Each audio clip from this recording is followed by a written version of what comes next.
பட்ஜெட்டுங்கிறது ரொம்ப சாதாரண விஷயம்தான்.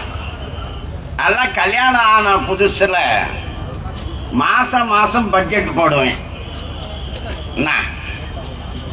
அந்த பட்ஜெட்டை போட்டு மளிகை கடைக்காரன்ட்ட கொடுத்தா அந்த பொருளெல்லாம் எடுத்து வச்சுட்டு கடைசியில் ஒரு பிஸ்கட் பாக்கெட்டை ஃப்ரீயா கொடுப்பான். அதுதான் பட்ஜெட்டு. சரிதானா? காசு தாராளமா இருந்தா ஒரு ஹார்லிக்ஸ் எக்ஸ்ட்ரா,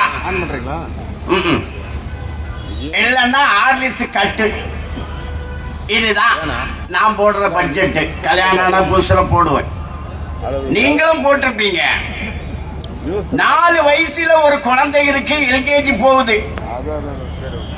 என்ன, 2வது குழந்தை இன்னைக்கு பிறந்திருக்கு. இப்போ இப்ப நீங்க பட்ஜெட் போடுறீங்க. பட்ஜெட் போடும் போது 4 வயசு குழந்தைய விட்டுக்கிட்டா போடுவீங்க?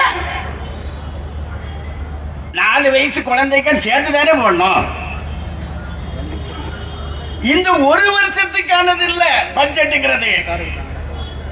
54,000 அங்கன்வாடி இருக்கு தமிழ்நாட்டில். அங்கன்வாடியில தெரியுங்களா? கர்ப்பிணிகளுக்கு, பெண்களுக்கு, குழந்தைகளுக்கு சத்துருண்டை கொடுக்கிறது, போஷாக்கு. அங்கன்வாடி 54,000. அங்க கொடுக்கிறது யாரு? மத்திய அரசு தான். அது மத்திய அரசு பட்ஜெட்ல வருது. அது பழைய கதைங்க, இப்ப அது கிடையாது. அப்படின்னா 4 வயசு பையனை விட்டுறலாமா? பட்ஜெட்ல விட்டா அந்த குழந்தை வளருமா?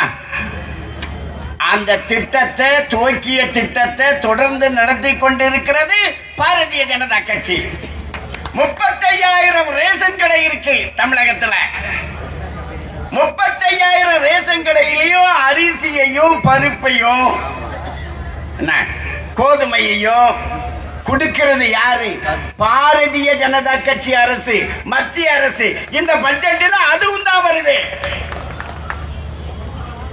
அந்த 5,000 டாஸ்மார்க் மட்டும்தான் மாநில அரசு பட்ஜெட்ல வருது.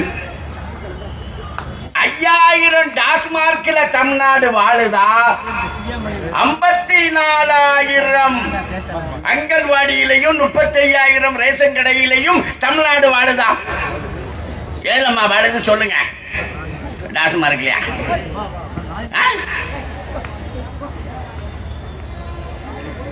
தமிழகத்தை வாழ வைக்கக்கூடிய பட்ஜெட் தான் இப்ப போட்டிருக்கிற பட்ஜெட்.